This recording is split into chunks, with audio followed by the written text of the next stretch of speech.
Now, as you all know, I've had some issues with what happened at that house and who may have been involved, and the fact that I don't think, in my opinion, I don't see how this one individual, especially in the allotted time that they are giving in the affidavit, could have done everything that they're saying he did, not by himself. But if it did happen, if that's what law enforcement proves happened, that's fine and dandy. But I still have some questions. Okay, and of course we know that the time frame that they originally gave has been altered by the affidavit and what we actually know now. But going back, um, Bethany, everybody wondered where Ethan and Xana were at. I think there was a couple of few hours missing. We knew that they were at the fraternity at 9 o'clock at a party, but we assumed or we thought that they'd only been there for like an hour or so. And then they didn't get home until like 1:30, 1:45.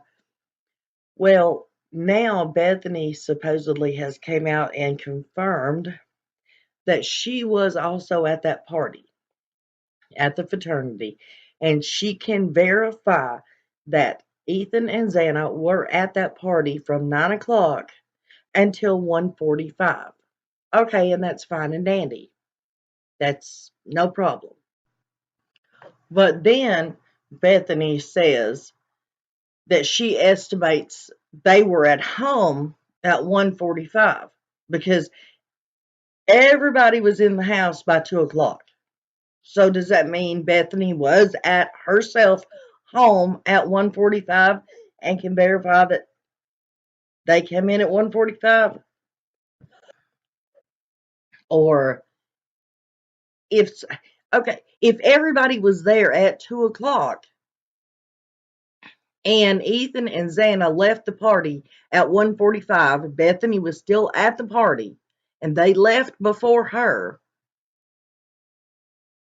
how did she get home before them or right at the same time as them and still and can verify that everybody was in their rooms or was at home by 2 o'clock? I'm sorry, just I've not heard anybody speak about this, and it just, to me, it just seems strange that she knows exactly what time they got to the party, what time they left, but yet at the same time she knows exactly what time they got home. Just a little strange to me.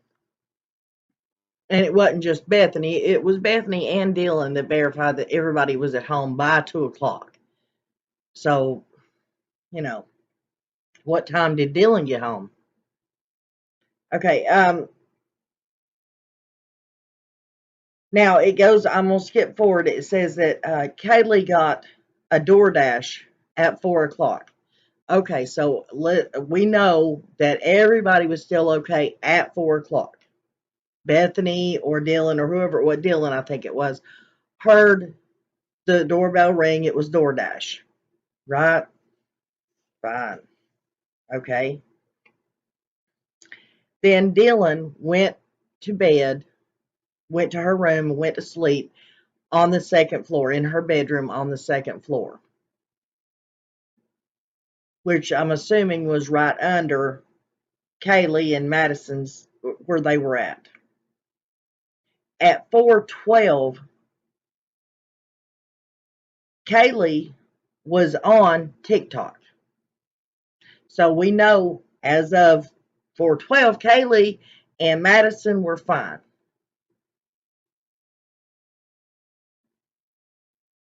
Um, the dog, the next door neighbor's camera heard, the sounds and whimpering, and then the dog started barking at 4:17. So at 4:12, Kaylee and Madison were okay. At 4:17, the dog started barking. So that means either the dog heard someone in the house in another part of the house, not in the room they were in, because they were on third floor. Now we know Bryan left the house, or allegedly left the house, at 4:20. So he couldn't have been entering Kaylee and Madison's room at 4:12 or 4:17, I'm sorry, when the dog started barking. Done what he done, came all the way back down to the second floor, and then walked past Dylan. So why did the dog not bark when he entered the third floor bedroom? Instead, at 4:17, he had to have been barking when he entered Xana and Ethan's room, because that's only 17, that's 3 minutes for Ethan, or for him to have entered Ethan and Xana's room, done what he done, and then walked back past Dylan and out the sliding glass door. Get what I'm saying, guys? I'm sorry, to me it's not adding up. Okay, and then when he walked back past her, she could see him well enough to tell that he had bushy eyebrows. I mean, she saw him that close. How did he not see her? Or better yet, why did he not stop and at least look at her, stop and acknowledge that she was there? Or did he?